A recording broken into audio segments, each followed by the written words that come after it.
Welcome to the Great Detectives of Old Time Radio. From Boise, Idaho, this is your host, Adam Graham. If you have a comment, email it to me, box13@greatdetectives.net. Follow us on Twitter at Radio Detectives, and check us out on Instagram, instagram.com/greatdetectives. Today's program is brought to you in part by the financial support of our listeners. You can support the show on a one-time basis, support.greatdetectives.net.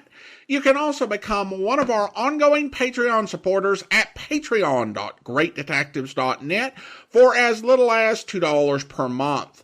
Well, now it is time for this week's episode of The Adventures of Sam Spade. The original air date, January 12th, 1951, and the title is The Red Star Caper.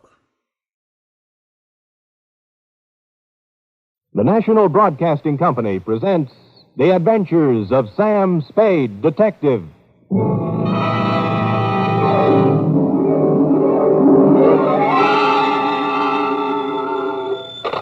Sam Spade Detective Agency. Me, sweetheart. Sam! Most of the day is gone and you haven't even come into the office. I slept in, Effie. Did you have a busy night? Rather. Didn't you read the papers today? What? Oh, I've given up reading the papers. They're so full of bad news lately. Well, they're especially full of bad news today, Eff. What happened? Oh. Did your bowling team lose again? Effie, I'll thank you not to mention my bowling team in public. It's just a matter of getting a little exercise. And it didn't lose, it won, even without me. It only seems to win when you don't play on it, Sam. Effie, don't forget your position. Sorry, Sam. Anyway, how do we get on this bowling kick? We're supposed to be talking about something else. About last night. Oh, yes. Well, this one has more than local complications. Intrigue, foreign correspondence, dirty work on a grand scale. It's international in scope. You'll chill with me, you'll thrill with me, half rogue and half renegade. It's Sam Spade in the Red Star Caper.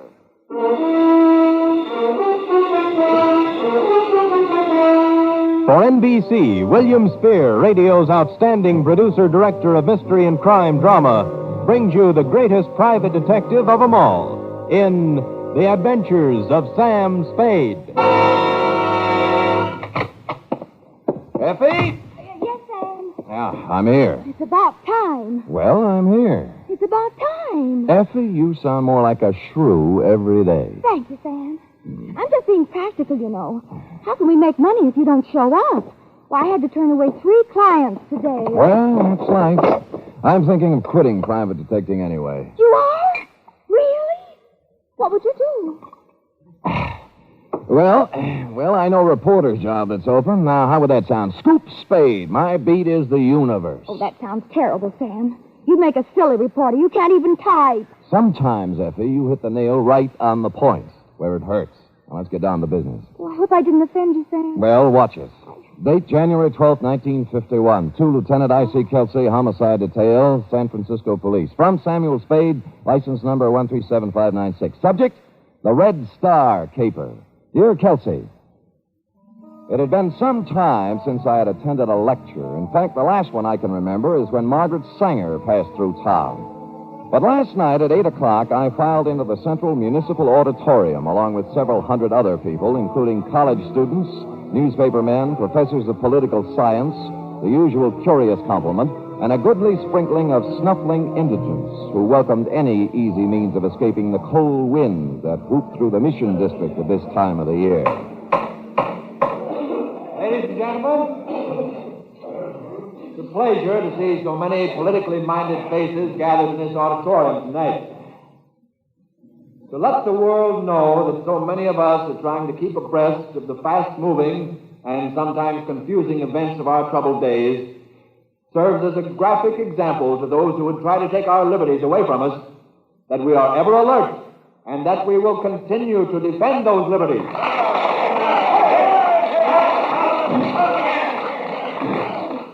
Only by taking every opportunity to display our willingness to understand and act on the problems that face us can we serve notice to the world that we are ever ready to pick up the gauntlet of international challenge whenever or wherever it may be thrown down. The subject for tonight is Are we helping our enemies? And our speaker scarcely needs introduction, but just in case there are a few hermits in our audience who have never owned a radio set and have seen a newspaper in the past 10 years, well, just in case there are, let me introduce a man who really needs no introduction, the most distinguished foreign correspondent, Cyrus Manning. Thank you, Mr. Chairman. And good evening, ladies and gentlemen. Are we helping our enemies? That is the question. My answer in a word is yes. And that answer is not hasty or ill-advised. I have just returned from a thorough coverage of the Orient. I have visited the tragic, blood-soaked battlefields of Korea.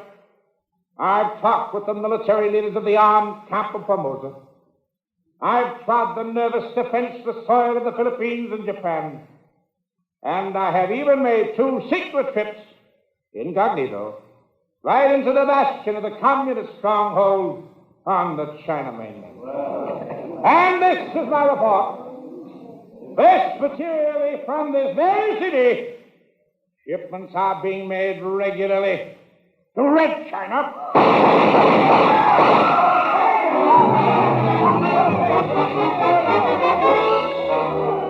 I was sitting halfway up the hall when the lights went out. I cut for a side aisle and raced for the stage. Someone was running for a back exit, and I followed. I was too late. The car had roared out of a back alley and was gone. On the stage, someone had rung down the curtain. Cyrus Manning was on the floor, and the chairman was bending over him. He's dead. They almost shot me, too. Let me see. Yeah, you're right. There's nothing anybody can do for him right now. The lights went out and then the shots. Oh, this is the most terrible thing that ever happened to me. To you? Shall I ask him to get up and call the police, or do you think that with one last dying effort you might do it? I'll call him. I guess he did get the worst of it. I guess he did. And that's how the news reached you, Kelsey. Now, I suppose you want to know how I happened to be at a lecture where the lecturer happened to be shot. Well, I'll tell you, and don't think it makes me happy. You see, I was supposed to be his bodyguard. Now, let's start at the beginning, shall we? It's early afternoon. Our stupid hero is sitting around trying to break the code on a scratch sheet.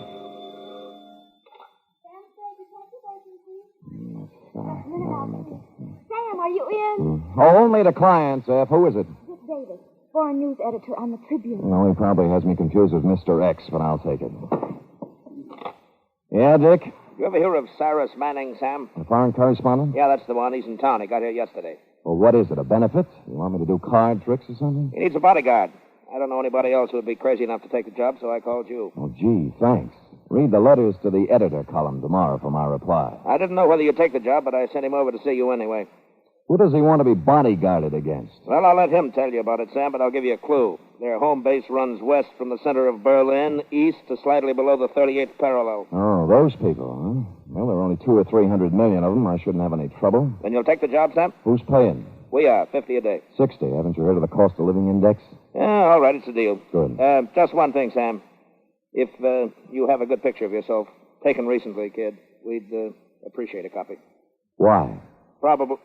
That is, possible obituary. Davis, what are you saying? If I don't see you again, Sam, good luck. I quit. I won't take the job. Davis! Effie! Yes, I'm here. I'm leaving town for a few days, F. Look, throw some things in my suitcase in the closet. All right, Sam. But wait, there's someone here to see you. I don't suppose his name is Cyrus Manning. How did you ever guess, Sam? Oh, it was easy. I just thought of a name of a man I would least like to see. Send him in. Sam, sometimes I just can't understand you. I have the same trouble, F. I'll send him in and forget about the suitcase. I am not going to succumb to hysteria. Are you sure you're all right? Of course I am. On these troubled times, we must keep our heads cool and our powder dry. Well, I try to. I'll send him in. All right. You may come in now, Mr. Manning. Oh, thank you. Well, how do you do, Spade? Sit down. Oh, thank you, old man. Could you lift up your hat brim so I could see your face and maybe even take off your trench coat? Yeah, I never take them off, Spade. Oh? They're the mark of my profession. Oh. The life of a foreign correspondent isn't his own, you know. I might be whisked off to Berlin or Siberia in a matter of minutes. Sometimes I even sleep in these clothes. Well, you know best. I wore this trench coat when I interviewed Hitler. When I stood knee-deep in water on the shores of the Philippines. Next to MacArthur. Really? Why, the commandant of the prison camp didn't dare take it off of me when I was captured by the Chinese guerrillas. And when Mussolini... Would you care for a drink? Drink? Yeah. Here. Well, thank you, sir. I see you pour him deep. Well, here's the crime. No, Spade, no. Just a minute. I never drink without first offering special toast. Offer. Ah, may the great white wings of the thunderbird brush lightly over your grave. A literal translation of an old Tibetan toast. Swell. Of course, it probably loses something in the translation. Ah, it's good to get back to the States where they have real liquor. I'm getting tired of sake and Korean moonshine. I didn't know they had time to make it. Well, let's get down to business, Spade. This is my problem. I have been no respecter of censorship or official red tape. That's why I've scored some of my biggest news beats. I take it you're working on one now. Oh, the biggest. Did you know that material is being shipped out of San Francisco to the Chinese Communist forces? Yeah. Stuff that they are even now using against us on the battlefield? Well, no, I didn't, but I could believe it. Well, for weeks now, I have been tracking down the truth, documenting the facts, ferreting out the cover-ups, the lies, the falsehoods. Well, good for you. Now, tonight I'm giving a lecture at the Central Municipal Auditorium. Press representatives from every newspaper and syndicate will be there. Of course. I'll give the general outline of my revelations, and it'll hit every newspaper in the country. Then, when the public's appetite is whetted, I'll publish the specific details in the Tribune the following day, and we'll score a clean scoop. I see, and you feel somebody's gunning for you. I know they are. Anybody specific? I'm not at liberty to name names just now. Oh. But after I give my first lecture tonight, it might be 30 for me. Well, the Tribune's hired me, and I'll do my best. I've been in tight spots before, Spade, but my duty is clear before me, and I'll not shirk it. I won't need you before the lecture, but immediately after your services will be appreciated. Well, why don't I stick with you starting right now? Now, after the lecture will be soon enough. You know best. They think I'm afraid to talk, but I guess I'm going to give them a surprise, huh? Yeah? One that they can read in their morning newspapers, huh, Spade? Yeah? Yeah?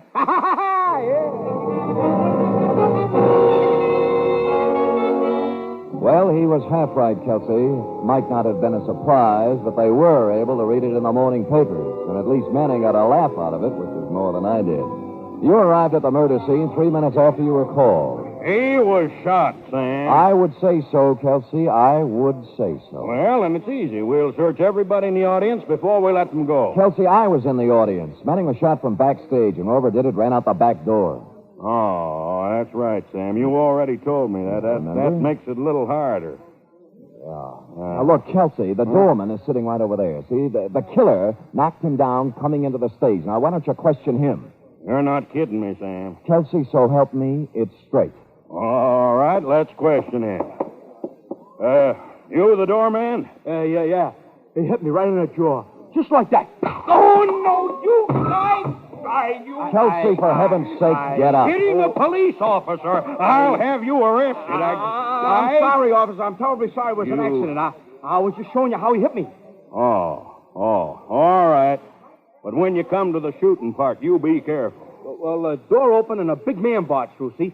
Before I could open my mouth, he hit me. And I fell flat on my back. Have you got a good look at him? No, all I saw was a tattoo on the back of his hand. It was a red star. You mean he stood there and shot Manning and you didn't see him? As soon as he knocked me down, he put out the lights. And then he run out. I started to get up and saw the car pull away. What kind of a car? It was a light blue convertible. And you remember anything else? Absolutely nothing else. Are you sure? Absolutely sure. I don't suppose it's worth much, but the license number was 4N75323. No, I don't think. Oh, yeah?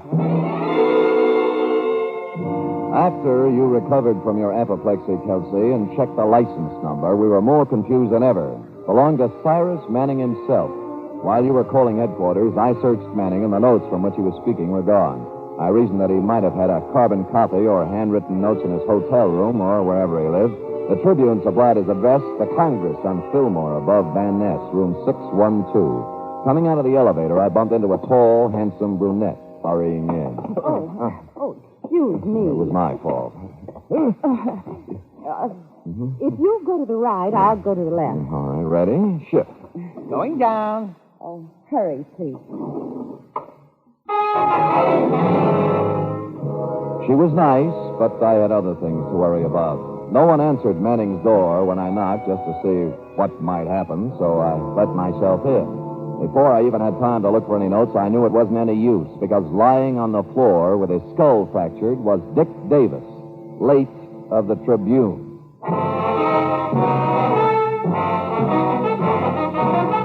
You are listening to the weekly adventure of radio's most famous detective, Sam Spade.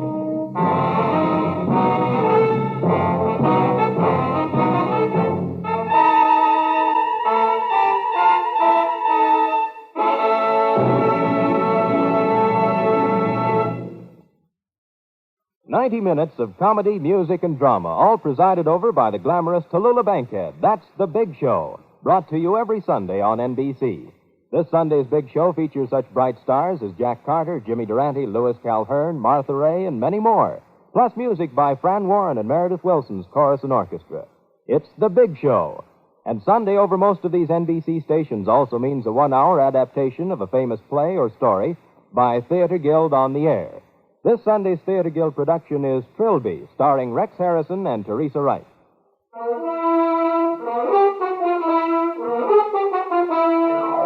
And now back to the Red Star Caper, tonight's adventure with Sam Spade.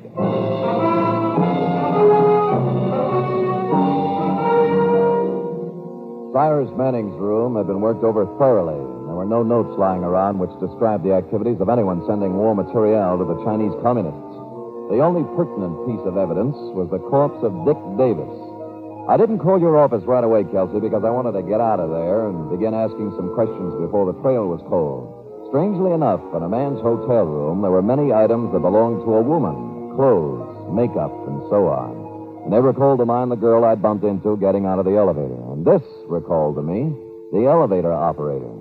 I seen her coming up and down a few times. I know who she is. Did you know Manning when you saw him? Yeah, I knew him, the celebrities. But I can't remember like everybody. Was the girl ever with him that you remember? No, not that I remember. Do you recall a short, dark, thin man coming up, name of Davis? They don't pay me to remember the people. I just get paid to take them up and down.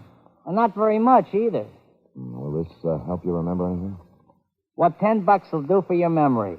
A thin, dark man went up about 8:30. Didn't see him come down, though. He was alone. Good memory. Did anyone else in the elevator tonight stick in your mind? The only guy I can remember is one who didn't look like he belonged here. Big. Had a pockmarked face. Huh? Oh, and on the back of one hand, he had a red star tattooed. Manning was going to reveal something about materiel being shipped to China. Shipped was the word I'd overlooked. And someone tattooed who looked as if he didn't belong in a good hotel and had the smell of the waterfront on him. So I slashed myself with cologne and went looking for the man who knows most about the strange smells of the waterfront. In fact, he's one of them. He's an indescribably low man, a fungus on the tree trunk of honesty, a spider in the lunch pail of lawfulness, porky grout, a stool pigeon, so low he has to climb down a ladder to tie his shoelaces. I found him at the Blue Lantern bar, took a capsule to settle my stomach, ordered a bottle and 2 glasses, and somehow forced myself to wave Well, if it ain't my old buddy, my old drinking pal, good time Charlie Spade. Buddy. You pouring, Sam? Porky, the other side of the table, please. I might need room in case of fire. I like it on this side, Sam. I can keep my eye on the window. All right, I'll move.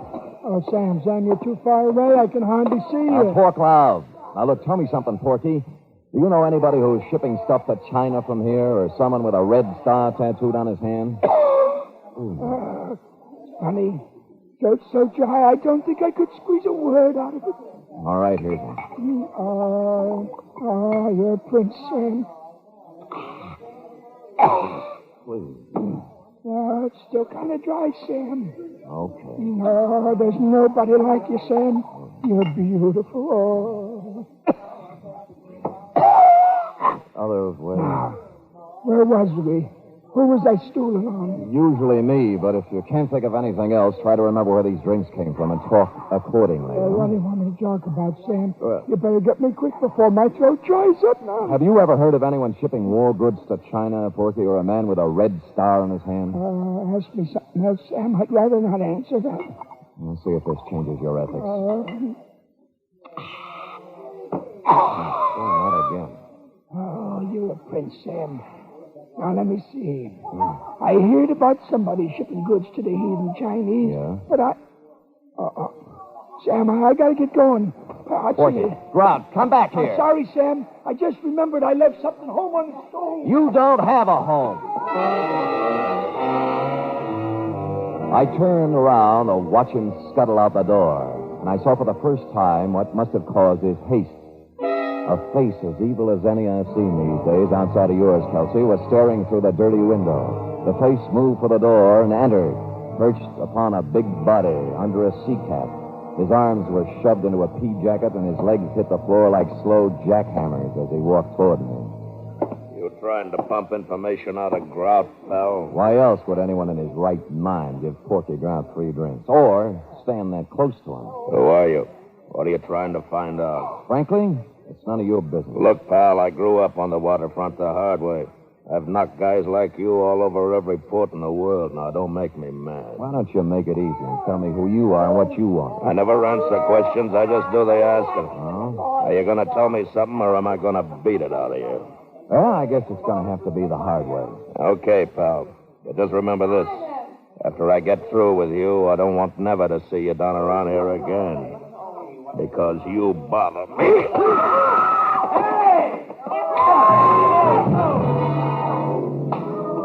Now we come to the embarrassing part of my report, Kelsey. I did everything I usually do, but this time it didn't work. And now I know how those other puppies I batted around for the past few years feel. But all was not lost. It was a crashing right hand coming in from the side that did the damage. And it hit me right under my good eye. And on the back of that hand was tattooed a big red star.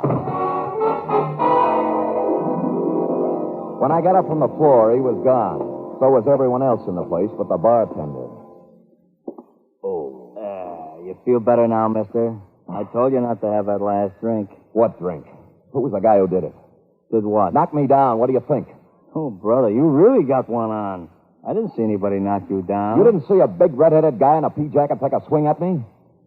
Look, have a drink on the house. Maybe you'll feel better, huh? Don't give me that lost weekend routine. Who was he? Let go of me. I don't know what you're talking about. What happened to all those other people who were drinking here? Now, look, mister, you can believe it or not, the only 2 people I've served in here tonight have been you and Porky Grout. And as for a guy knocking you down, well, you must have hallucinations.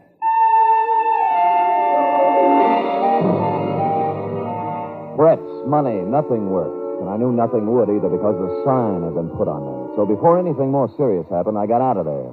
And by there, I mean both the bar and the neighborhood. It was not that I was scared, but I'd long ago learned the value of an orderly retreat. Or as they used to say in my neighborhood when I was a kid, he who hits and runs away lives to hit another day.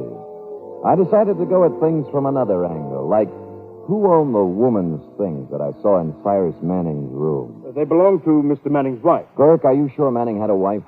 Well, they registered as man and wife, Mr. Spade. What did she look like?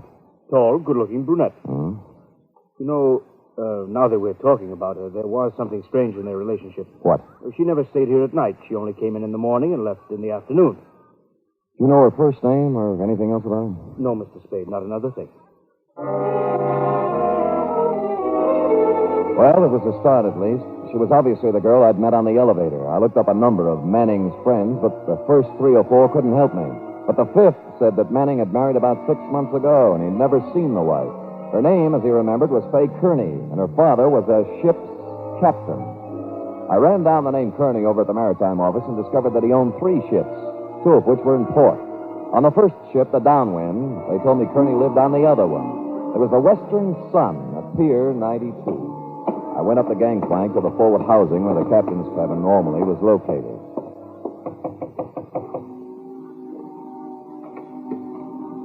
Yes? Fay Kearney? Yes, who are you? Remember me from the Congress Hotel? Elevator, 6th floor? I'm not sure. Oh, well, perhaps I should have called you Mrs. Cyrus Manning. Why don't you come in? Who? Sam Spade. I was hired as a bodyguard for your husband, but I got there too late. Yes. Everybody did. Mostly me. Oh, please don't cry just yet. Why do you say mostly me? I might have done something about it. Why were you running out of the hotel? I found Mr. Davis. Yes. Have you any idea who did it? Yes. Who? The same person who killed Spade. Who was that? Me, I suppose.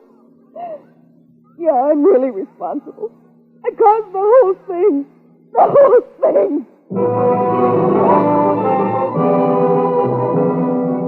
She poured her misery out over my shoulder, and then she told me the whole story. She had met and married Cyrus Manning secretly against her father's will. When he found out, he took her aboard one of his ships and kept her prisoner. While she was aboard the ship, she found out what her father was doing, carrying essential war materiel to communist China. So somehow, smuggled the information to Manning. She did, and the arrangement was that they were going to trade the information for her father's blessing on their marriage. But once Manning got the information, he wanted the scoop more than he did his wife. That's when the trouble started. Here he comes, Sam. Here he comes. You get out of the way. Why didn't you hear him? Get in the back room.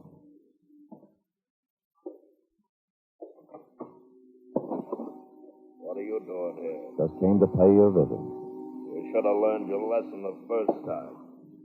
This time it's for keeps, Danny. That's the way I feel.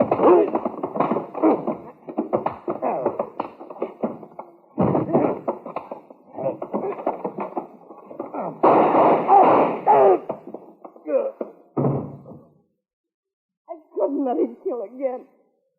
I just couldn't.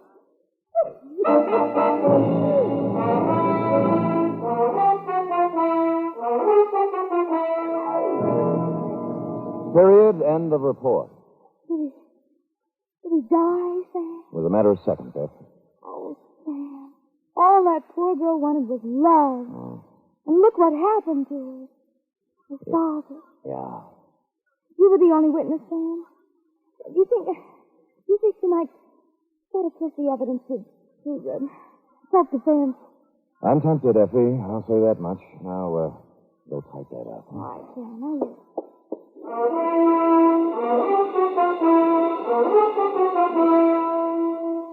Three chimes mean good times on NBC. There's music and fun tomorrow on NBC to help your Saturday evening along. Your hit parade brings you the top tunes in the land with Raymond Scott, Snooky Lanson, and Eileen Wilson. The Dennis Day Show sparkles with songs and madcap adventures, starring charming, boyish Dennis Day. And Grand Ole Opry presents Red Foley and his friends in 30 minutes of music and laughter, Western style.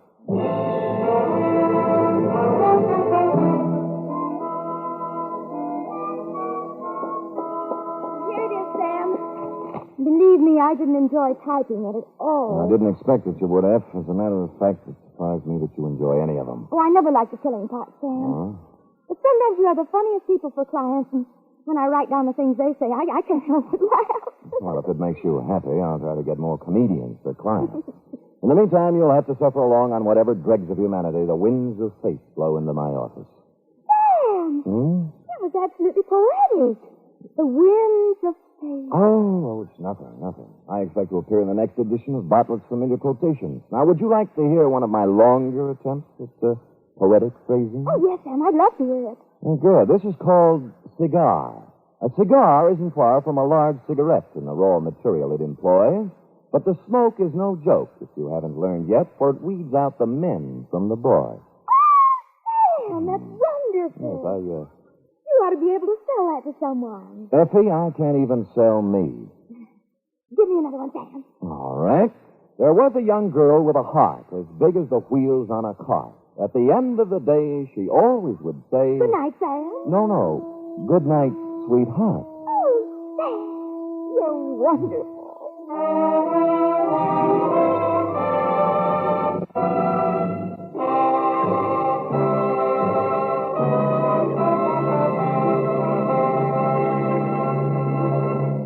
The Adventures of Sam Spade are produced, edited, and directed by William Spears. Sam Spade was played by Stephen Dunne.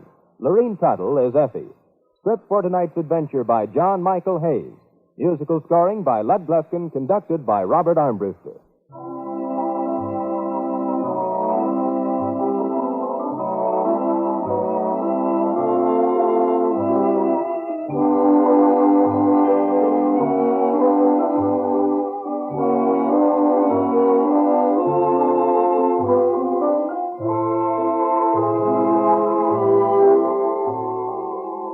us again next week, same time, for another adventure with Sam Spade. Enjoy The Magnificent Montague. Then it's Duffy's Tavern on NBC.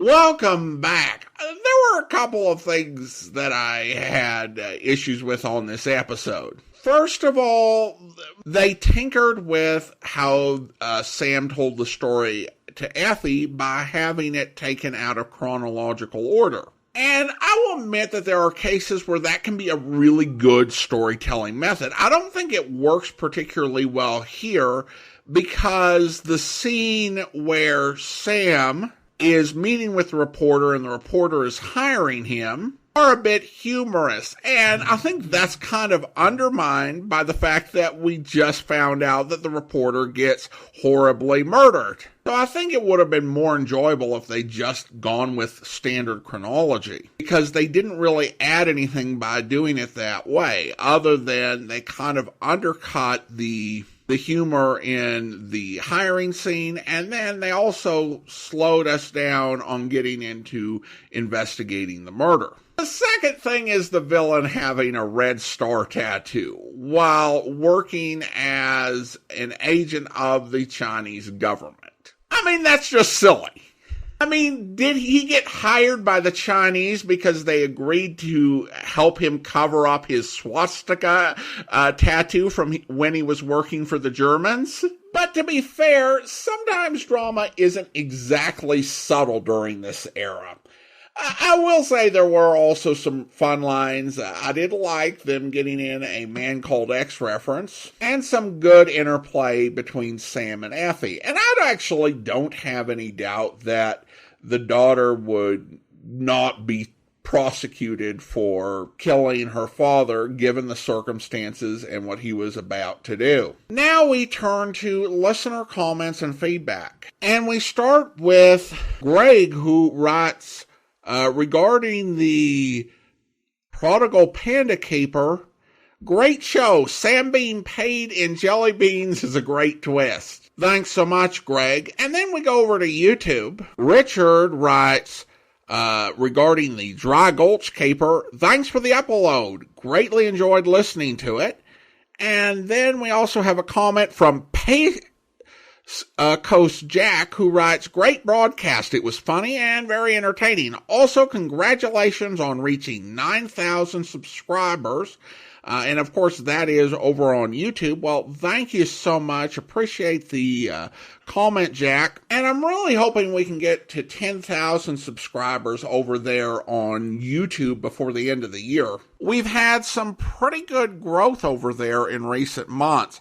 And one thing that I was kind of surprised when I looked at the weekly report from YouTube is that it highlighted that around 15% of the views are from televisions, smart televisions where people have YouTube installed and are able to watch YouTube, and they can enjoy our episodes. Now, except for public domain video theater, it's just, still photographs of our cover art. But a lot of folks accessing the program through smart televisions. I'm kind of looking at ways to make it easier for people to get to us, like on their Roku or Amazon TV. So hopefully we'll see more growth in the YouTube channel and maybe more folks who are listening to the podcast proper through their device. Thank you once again, Jack. And then we turn to our listener survey at survey.greatdetectives.net, where we can get valuable information on who's listening. So appreciate everyone filling that out. And then there are optional comments you can leave. And Sue leaves the comment,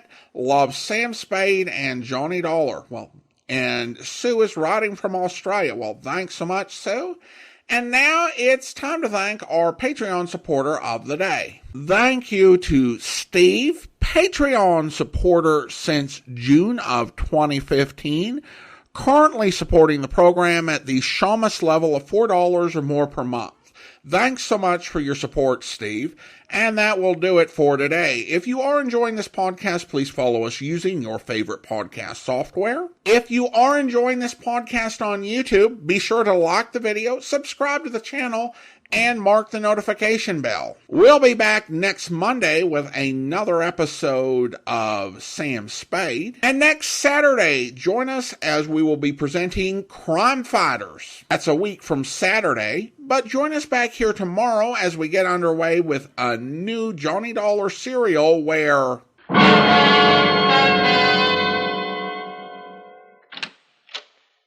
I'd like to see Mrs. Hawkins, please. I'm Miss Hawkins. Well, I'm an insurance investigator. My name's Johnny Dollar. Insurance? Yes. Why do you want to talk to me? Well, I'll be frank with you, Miss Hawkins. I came to Clinton to talk to Julian Osborne. Oh. You heard he died in the fire. Yes, I heard. It's tragic. I'm so thankful school wasn't in session today. Come in. Thank you. I know this has been a pretty grueling day for you, for everyone in this town, Miss Hawkins, losing your school and all. I wouldn't call on you except I feel it's important. Excuse me, please. Sure. Hello? Who? Yes, Sheriff. Yes, he is right now. Yes. Good night. There's just a couple of questions I'd like you to answer about Julian Osborne so I can get... I'm afraid I can't help you with anything, Mr. Dollar. What? You'll have to go now. Well, look, now, wait a minute. If you'd only... I don't want to be impolite, but I'm tired. Very tired. Yeah, sure. That phone call wore you out. Please. All right, I'll go, Miss Hawkins. But I think you should know why I came here. I can assure you, Mr. Dollar, whatever the reason, I'm simply not interested. I was sent here because Julian Osborne advised the insurance company that he suspected certain building irregularities had gone into the new school. Miss Hawkins, did Mr. Osborne ever mention anything like this to you? No.